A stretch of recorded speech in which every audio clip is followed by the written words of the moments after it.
ایک بار پھر میں نے اپنے دل میں کہا یہ آمیرانہ شان تو ہرگز نہیں ہے۔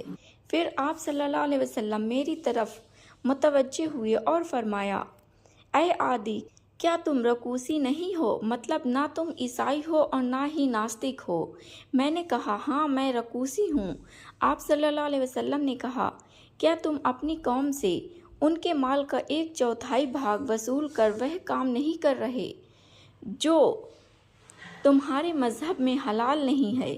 میں نے کہا ہاں، اور میں جان گیا کہ آپ صلی اللہ علیہ وسلم یقیناً ہی نبی ہیں، کیونکہ آپ چھپی ہوئی مذہب کی باتیں بھی جانتے ہیں۔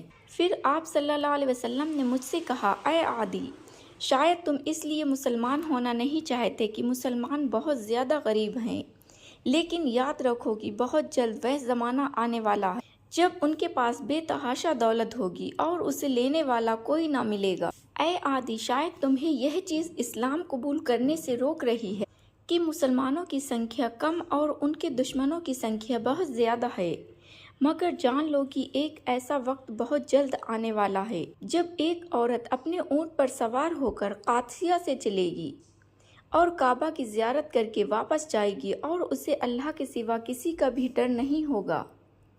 شاید تمہیں یہ بات اسلام لانے سے روکتی ہے کہ طاقت اور بادشاہی دوسروں کے پاس ہے، مسلمانوں کے پاس نہیں، مگر بہت جلد تم دیکھو گے کہ بابل کے سفید محل مسلمانوں کے قبضے میں آ جائیں گے اور کسریٰ بن ہرمز کے خزانے ان کے پیروں تلے آ جائیں گے۔ میں نے تعجب سے پوچھا کسریٰ بن ہرمز کے خزانے؟ آپ صلی اللہ علیہ وسلم نے فرمایا ہاں ہاں، کسریٰ بن ہرمز کے خزانے۔ عادی کہتے ہیں کہ تب میں مسلمان ہو گیا اور حق کی گواہی دی۔ حضرت عادی رضی اللہ عنہ نے بہت لمبی زندگی پائی۔ وہ کہا کرتے تھے کہ 2 بھوشواڑیاں تو پوری ہو چکی ہیں، صرف ایک باقی ہے اور وہ بھی ضرور پوری ہوگی۔ میں نے دیکھا کہ ایک عورت قادسیہ سے اپنے اونٹ پر سوار ہو کر نکلتی ہے اور کعبہ پہنچتی ہے، مگر اسے اللہ کے سوا کسی کا ڈر نہیں ہوتا۔ میں اس فوج میں سب سے آگے تھا جس نے کسریٰ کے خزانوں پر دھاوا بولا اور اس پر قبضہ کر لیا۔ میں اللہ کی قسم کھا کر کہتا ہوں کہ تیسری چیز بھی ضرور پوری ہوگی۔ رسول اکرم صلی اللہ علیہ وسلم کی وہ تیسری بھوشواڑی حضرت عمر بن عبدالعزیز رحمۃ اللہ علیہ کی خلافت کے زمانے میں پوری ہوئی۔ اس زمانے میں مسلمانوں کے پاس اتنی دولت ہو گئی کہ زکوٰۃ کا لینے والا کوئی نہ رہا۔ پکارنے والا پکارتا رہتا کہ کوئی ہے جو زکوٰۃ کا یہ مال لے لے، لیکن کوئی نہ ملتا تھا۔